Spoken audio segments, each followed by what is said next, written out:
It's not often that punter Jordan Stout commands such a large crowd in the locker room, but today the punters and my fellow Penn Stater, Jordan Stout, had at least 3 media scrums. Here's what we saw in the locker room after the Ravens beat the Jets. First of all, Jordan Stout had some great punts today. All of the players are talking about how excited they were, particularly for the 67-yarder that he had pinned at the 5-yard line. Outside linebacker Mike Green said he and the defense rely on Jordan Stout so much. Wide receiver Tylan Wallace, who is on special teams, says he's seen Jordan punt the ball probably even farther than the 74-yarder he had today, which was a career high.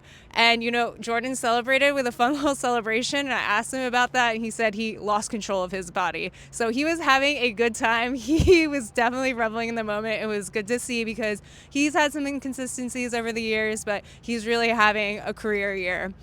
Dre'Mont Jones, the new outside linebacker, also commanded a huge crowd today after he had 2 sacks. He was traded here from the Titans at the deadline. He's been learning the ropes here. He's been learning the defense. He's been getting adjusted just to being in Baltimore, and he feels like he's catching on. And today he was able to come down with 2 sacks. Again, Mike Green said he admires so much how versatile Dre'Mont Jones is. He said he's allowed them to do so much and he's learning a lot. So we will hopefully see him only go up from here as this defense looks to get its pass rush going, and not just by using defensive backs, but also by using the traditional pass rushers, outside linebackers.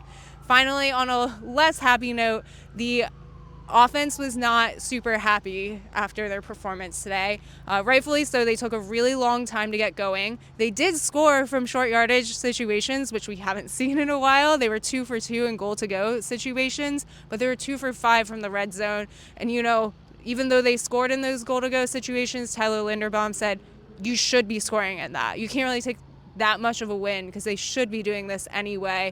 And they have the Cincinnati Bengals coming up next, who have one of the worst defenses in the league, but at the same time, that defense just held the New England Patriots, who are on a roll, to 0 for 2 in the red zone. And as Tyler Linderbaum said, they don't expect any games to be easy from here. So the word we've heard over and over again, they want to improve their execution. The coaches say they need to improve their play calling. So we'll see what that means and if this is actually an improvement or just them beating up on a not so great defense. So we will see you back here very, very soon on Thanksgiving Day as they play the Bengals, and the Banners got you covered in between.